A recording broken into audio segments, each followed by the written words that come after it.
Good day, everyone. James Hicks here with the Creative Collab. And today is a special day because I got some family coming on the show. And we're going to talk a little bit about understanding how to leverage, how to utilize social media, digital media. She owns a boutique agency based here in California, focusing on everything from marketing, creative content, editing, design, things of that nature. And just want to have a conversation with her about how to leverage tools, some best practices for folks who are, hey, it's the new year, right? How to get out of your own way and actually start building that infrastructure, start building that presence online. Enough of me. Nobody ever comes to talk to me. So listen, ladies and gentlemen, Belisa, what is going on? Miss Henington, let me Hey, go with that. Let me get thank official. you. Thank you. Even though we Thanks. family, let me go official with Mrs. Henington. We're family. Am I allowed to call you Scoop or no? Do I You got can to call call you me. Jane? Not see. Not everybody knows, but yes, you can call me Well, Scoop. You can call me you Scoop. said So family. that's it, sis. Listen, this has been a long time planning. I'm glad we getting the opportunity to get it in and getting it done. Let's do this. I like to do a 35,000 foot level, right? And let folks understand who it is that we're conversing with.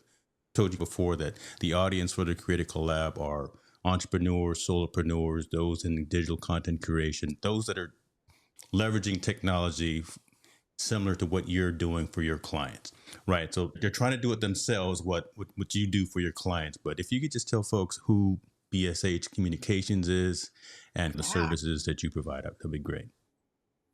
Yeah. BSH Communication was born out of necessity. And when I became ill, I had cancer, and I needed to find a way to obviously take care of my family.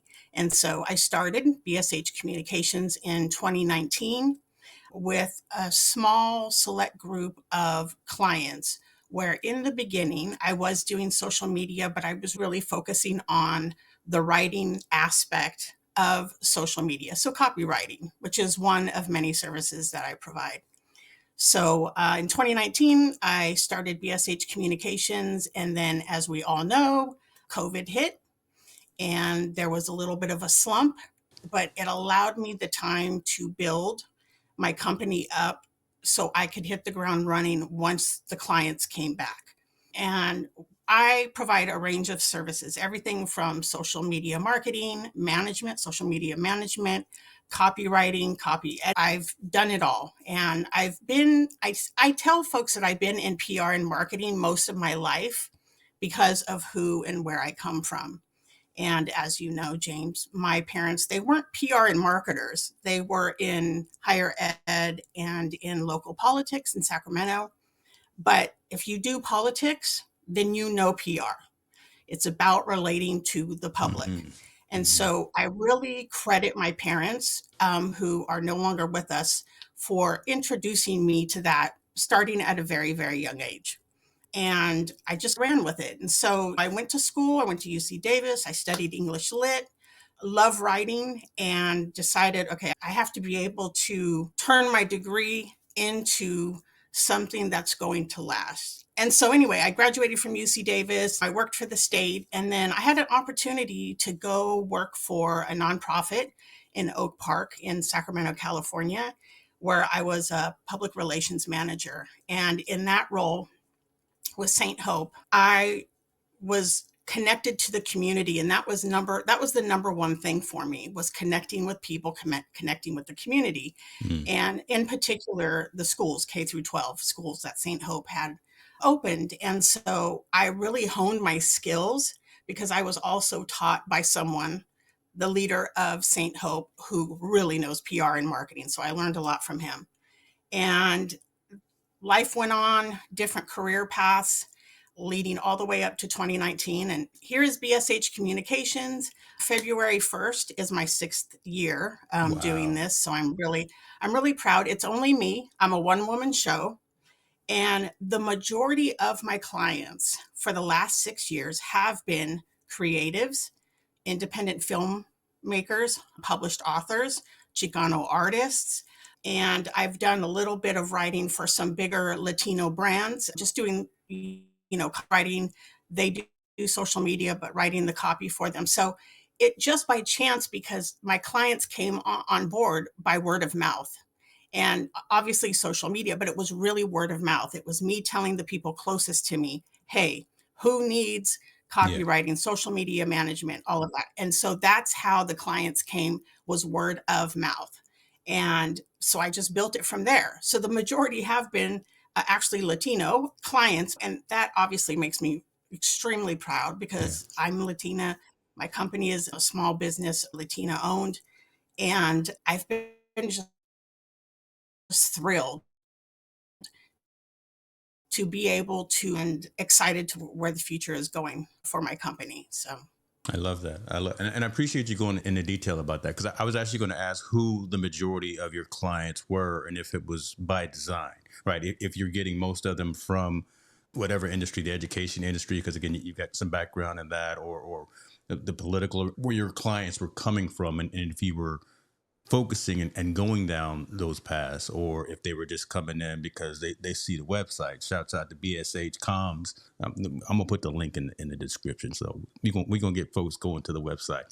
But let me ask this: what are the asks that are coming from your clients? Right, they want to fire up a LinkedIn page, they want to fire up a Facebook page, they want to do quick content out in reels and shorts and things like that to speak about marketing events, things like that. What, since you started in this now 6 years, happy anniversary, what has been the thank you. evolution of what folks are asking you to provide them for in terms of types of content? Yeah, because I'm working with fellow Latinos who are creative, as you know, my people, your people, we never have funding because Mm, that's not where it goes. It come goes on. to other Yep. people. So they're coming to me, and obviously, the number one ask is, hey, help me get my brand out there, brand recognition, get me in front of the most people in on via social media. And how do we do that with limited resources, but also where we're striking when the iron is hot? And a lot of them really come in and they don't know that much about social media, which is why they hire me. A lot of them are a little bit intimidated by social media. That's why they Definitely so. hire Yeah. me. Yeah. But they, because it has been that demographic who is coming to me for services, it really is make the words sharp, make the content engaging, help me get in front of enough people. How do I beat the algorithm? That's a big one. What do I Listen, do if with we this had that algorithm? answer, if we had that answer, we'd have the Yeah. lotto numbers, right? Hmm.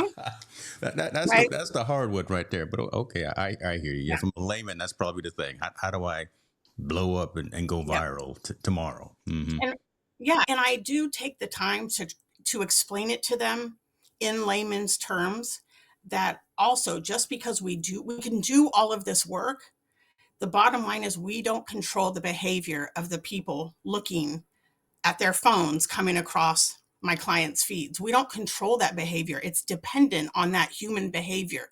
So we Hmm. can do all of this. You guys are going to pay me money. I'm going to do all this work. We're going to work night and day, and it may or may not work out. And that's the bottom line. I don't care what anybody tells anybody. I don't care if you have every top of the line, everything. If you have, obviously, if you have a whole bushel of money, yes, you can pour into it. But the bottom line is we cannot control people's behavior. The Yeah, end user, we can't control their behavior. So it's got to be quick, to the point, engaging, and it makes people want to come back for more. And if I can, one of the larger projects that I worked on that I'm so proud of is Latina Fest. And Latina Fest was born from the idea that we want to celebrate all things Latina. And so this Latina Fest takes place in Los Angeles. Now it's moved till June. And basically, it's a day of just celebrating Latinas and women. And there's a lot of vendors, and all the vendors typically, of course, they invite men, of course, but the vendors are Latinas, and these are small business owners. They're making candles, they're making children's books, they're the music, food. And it's just a time to come together and celebrate us as Latina women, to be free, to be who we want. And so when they came to me a couple of years ago and said, look, we need help with social media. We need people to get the word out. We have to get the word out, but we have to tell people what we're doing. This is really, really important. And so they've been doing Latina Fest. I want to say it's like 6 or 7 years now. I have worked with them for the last 2 years. And so it was designing all the graphics. It was, having other folks come in and they handle I mean, it's typical of our people, right? We're trying to build something with Yeah, come nothing. on, make it plain, sis. And yeah, and Belle Hernandez and Naibe Reynoso, who is an award-winning journalist, and Belle is the editor of Latin Heat. They got sick and tired of the fact that we weren't being represented, celebrated down in Los Angeles. So that is one of my prouder moments, this project. And it was really about, how do we grow the numbers? How do we get in front of people? And the story is, they probably had about 2,000 followers, and it took one person, and that person was Eva Mendes, the actress. Mm-hmm. Latina Fest, something came across her feed, and she was like, wait a minute, I've never even heard of Latina Fest. Who are these people? She follows, starts to tell everyone. Now they're up to 42,000 followers on Instagram. Here we go. The festival is nearly sold out every year. They've got a whole bunch of different events. It's growing. I'm so proud. And just to be amongst my own and to see them succeed. And they walk the talk, which is, most of the team who they hire out are Latinas, because they're like, we're going to give back. We're going to hire our people. So, I mean, it's just a beautiful, beautiful experience that I've had with them. And it's going to get bigger. And I'm so proud to have been able to provide really great service to them that they return. So, yeah, That is I'm cool. super proud. That is cool. That's a great reference. And so let me ask this, because I got to run the show, but you know what? Now that you're bringing stuff up, I'm gonna deviate from what I was gonna say.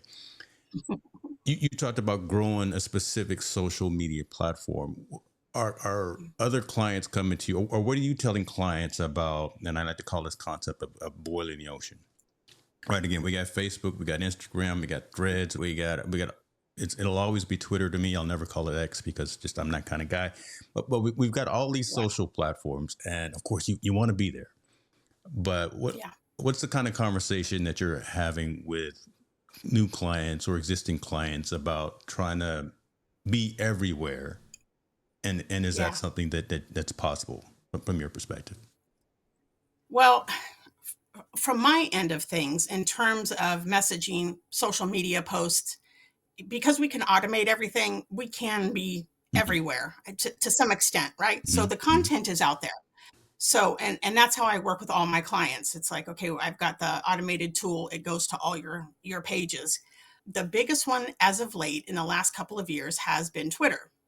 Mm-hmm. And I actually advise my clients to give up Twitter because I found that, number one, there wasn't enough engagement, and there the level and craziness that goes on Twitter, the conversations don't fit what my clients are trying to do. Yes, it's another platform, but I just advise against it because the numbers just weren't there. Not for any of my clients. It just, we would build up numbers, but there wasn't very much movement and traffic going on. And that's just because of the decline, frankly, of Twitter, now X. And so that's kind of just my personal thing at looking at the data, that I just think it's a waste of time to put the content there. However, saying all of that, if they do have a Twitter and we do have the automated tool, I have to take their direction. So if they say, no, I want it on Twitter, okay, fine. Of course I'm going to do what they would like. But I have just suggested to abandon it completely. And it's kind of, one of the things is these decentralized platforms where people are going, okay, Twitter is a dumpster fire. So now I'm going to go to Blue Sky. So now we have to build up your following on Blue Yeah. Sky Yeah. or Spoutable, whatever anybody's using. And so, that's a little bit of a challenge because we're building from nothing, right? Brand new. They're like, blue sky. What's blue sky? Well, it's the new, it's an alternative where, just a little bit users can get their data and there's not all this crap going on. So, and some have asked about Facebook. A lot of them do not like Facebook. But the bottom line is there's like 3.12 billion people on Facebook. Almost It's everybody on the still the planet. number one. Yeah, it's like Facebook, Instagram, and YouTube. That's where it's at right now. And they don't like the rules of Facebook. They don't like the stupid things that always happen. Accounts getting taken down, Yeah. or you can't post something because right, all of these just wacky things that I think came out of 2016, who we had to deal with in office. Hmm. We're still dealing with it. But even if they hate Facebook, I tell them, that's we can't leave Facebook. I personally would love to leave Facebook. I'm concerned. I'm very Yeah. concerned. And Yeah. now we've got the thing with the fact checking going away. But the fact of the matter is, it's still the number one platform.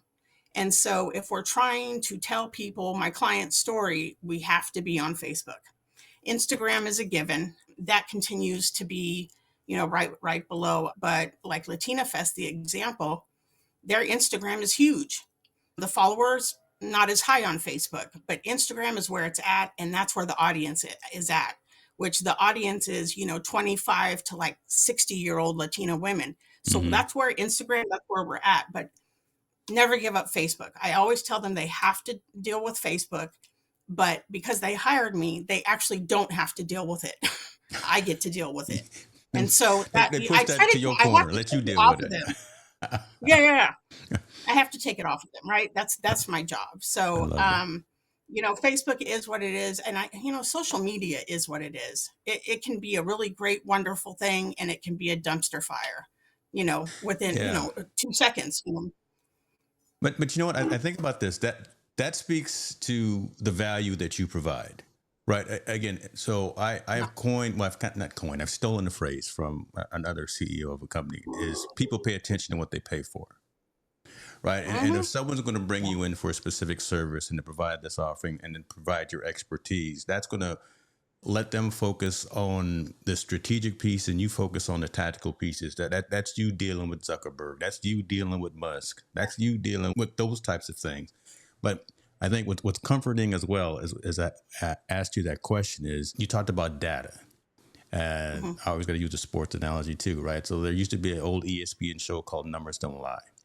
And when you said if the audience wasn't there, if the engagement wasn't there on Twitter, we're not going to go there.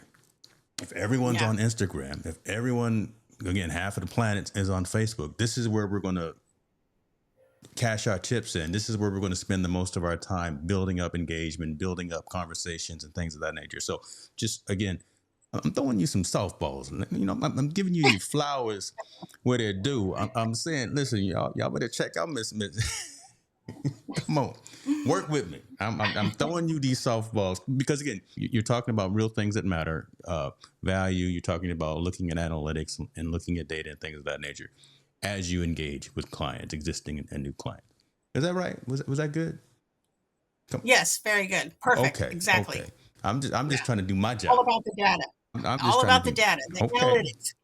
okay. I'm just so interesting thing. Well, you mentioned about Facebook and Meta and kind of the new requirements. So that's going to be a new conversation that you're going to have to start having as well, because talking about the legislation, talking about the fact checking, I mean, that permeates down even to marketing activities and things Oh like yeah. that, right? So you're going to start having those conversations. It's a little early now, but I just maybe we'll revisit that and come back a little bit later and see how you dealt with some of those scenarios and Yeah, some of those definitely. I situations. mean, just myself, being a business owner and personally on Facebook, I'm someone who, doesn't like that it was taken away because, it's going to give way to, hate speech. Potentially, it's going to, all the misinformation that's out there. And when you have a leader that's doing misinformation, putting that out there, people are confused. People don't know what to believe. People are scared. And so my personal feeling is I don't think it's a good thing that fact checking is gone. However, also on the same flip of that coin is, well, who's the one responsible for the fact checking and where are they pulling their information? And is that even true? So, it's like this double edged sword. And I think we all saw a few years ago when they first put this in place in 2016, I believe it was, we saw how the fact checking worked, and there were a lot of errors. There was a lot Hmm. of inconsistent. And so there's a part of me that's like, I don't want to getting rid of it. I'm not sure that's the answer, but was it even quality to begin with? So my thing, the hate speech, that's my greatest concern Yeah. as a consumer of Facebook. I'm a business owner on Facebook. I have clients who are typically, in marginalized communities. These are small business owners themselves, women. What's it going to do to people like us? And so, yeah, it's too early to tell really what's gonna happen. I'm just not, I try to be an optimistic person, but I'm not sure. I'm not sure. So I'm Yeah. I'm a Yeah. little weary about it going away. So Yeah.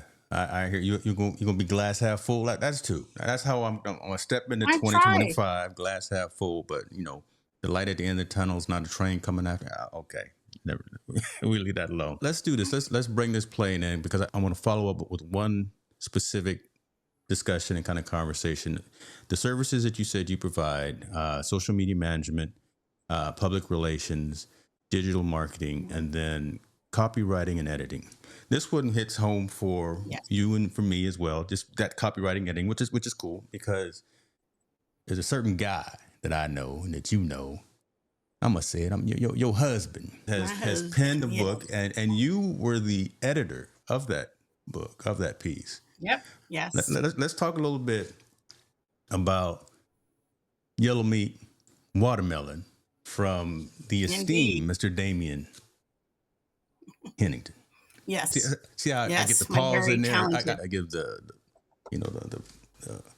very dynamic pause there so we can make sure we say that. Let's talk about the editing process. Let's talk about the book a little bit, just again, kind of at that high level. And because I've told folks about it ever since it's been out, and we're going to put the link in the description as well, so folks can go and get a copy of the book and read and understand about this compelling, real story that my guy, my one of my best friends, I only got about six of them, and he's one of them, and Yep. it was a tragedy that he went through. But Yes. again, I don't want to give everything away. But again, let's talk a little bit about Yellow Meat, Watermelon, and then the services that you provided from an editing perspective.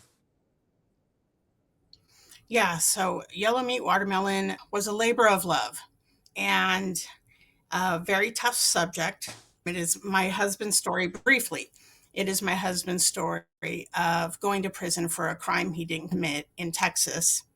And it's his story of the time that he was actually incarcerated and what he went through, how he survived prison, how he managed to actually stay really positive through the whole thing, even being shocked that he's even there. And so this story, very hard to write it. He worked on it for years and wasn't quite sure where the book was going to go. He knew he needed an editor, but he wasn't sure, where to start. So here I come. And this is actually the first major copy editing job. This is my first book that I've edited. And it was extremely challenging because, number one, usually the editor and the writer are not married, they don't live in the same home. So it became, it was a labor of love, but it was very, very difficult because we're discussing it and he's reliving it. And I don't think Hmm. people realize this, and so I basically scaled it down from 600 pages to 256. And that was the hardest part because he had a lot of good stuff in there and it had to go. And that was a challenge. In terms of the editing, it was also such a big deal to me. I felt like I had this, it was like him handing over his baby. And Mm. so for me to have to, chop it up and say, yeah, this is great, but this doesn't work. But this is the reason why I'm doing this is X, Y, and Z, and it's going to make it a better story. And so, we worked through it. It was challenging, but it was also really fun. And I really understood completely his entire story.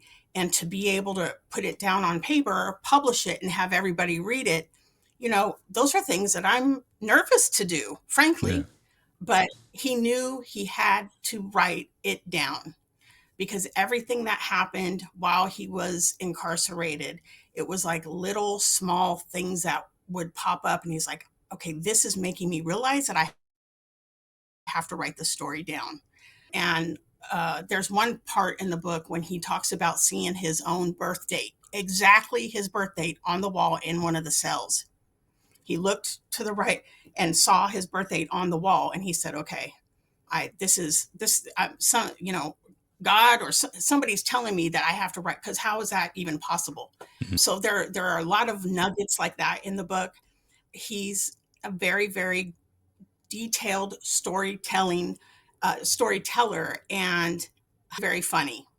I don't see anything funny about going to prison, but he made sure that people understood who he is through this book.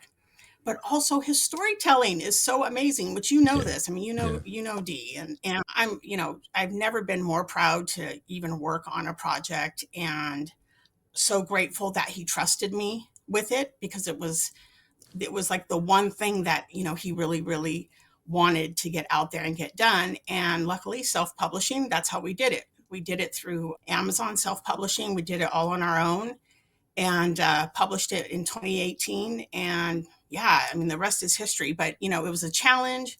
I'm excited to do it again. I do a lot of copy editing, but not books so often. I do other copy editing. And so it is something in the future that I want to do more of. But it is a huge, huge honor to have this as my very first true editing job, and the fact that it was my husband. I mean, Yeah. you can't really beat it. Yeah. So proud of him. Such a hard story to tell, but he tells it so eloquently and funny, and he doesn't hold back. He talks a lot That's true. about the corruption. He doesn't hold back. He talks about the corruption within the criminal justice system. And like I have said, a black man going to prison for a crime he didn't commit is all American. And it's not even after this book, what I hope readers take away is they need to understand that this situation still impacts his life and will for the rest of his Yeah. life. And people don't realize that. That's why we're entrepreneurs. That's why we started a business. That's why because once you're incarcerated, you're basically thrown away. And he's highly intelligent. I mean, his IQ has been, he has, I don't know what the number is, but I know that he knows his IQ, highly intelligent, very funny, great storyteller. But when a system just kind of tosses you aside, what are you supposed to do? And so we took the reins over that and published the book. And I just wanted to get it in front of more people Yeah. so they can, know the story, get the taste of who Damien is, and then in anticipation for the next book. So, Look at you setting up for the next one already with a little tease. Listen, I would be more biased. You're not biased, but I would be absolutely biased. Again, I've known the man for 30 something. Well, I'm not going to yeah. date neither one of us, but complex individual. But the man has been around me and with me forever, and proud of him, proud of you. I'm proud that y'all together because I was there day zero, and I'm glad that y'all are back together. But again, and appreciate you for going through that story because again that also speaks to the measure of the person who is going to be doing management of a business's portfolio or management of a business online digital presence, right? So telling your story of the who, the why, and the what, I think matters as well. Yeah, the book, we wanted to talk about that as well, but I really wanted folks to hear who Lisa Henington was as well, and then kind of just those core. So I set you up. I did. I Yeah. wanted to. I wanted you to go. Right. I know Yeah. I'm a dog, but I wanted you to go through that just so again folks could hear who it is that you are and what it is that you do. So so I appreciate you for that. Folks, you see, I got a link there, jameshicks.link/book. That'll take you right to Amazon to pick up your copy of Yellow Meat Watermelon. Look at that. I picked up mine, what was that, November 2018. I can't even lie. It's right there on the screen. So You, y'all, I've been, I I've been, think you were the first. I think you were one of the first ones to purchase it, look, Scoop. I was told when it was released, I went out, I put my money down. Listen, Yeah, you did. I, I I, think you were one of the first ones. I got some highlights in here too. Okay, we not. I got some things, but that's all right. That's what's up. So appreciate you for sharing that. Uh, Lisa, let's do this. What are you doing next? Where can folks find you? Because again, I think there's some value in having this conversation, and again, from all of the services that you provide at BSH Communications, doing what you Yeah. do from the editing, from the PR, from the social media, things like that. Where's the best place though for folks to get in touch with you? The best is either through email. Email is the best, or messaging me actually on Facebook or Instagram is probably the easiest. Okay. I'll tell you what, let And me make happy to sure that talk I to have anybody. those latest email contacts so I can put them out there as well. So, Okay. Yeah, definitely. Yeah, I'm excited. And 2025, we're just starting. Right now, I actually have a client that I'm doing a lot of blog writing, which I mm, love. okay. So, and she's also Latina, stepping into a very important role locally in Sacramento, and to be able to help her bring her voice to the table has been really fun, and just super proud.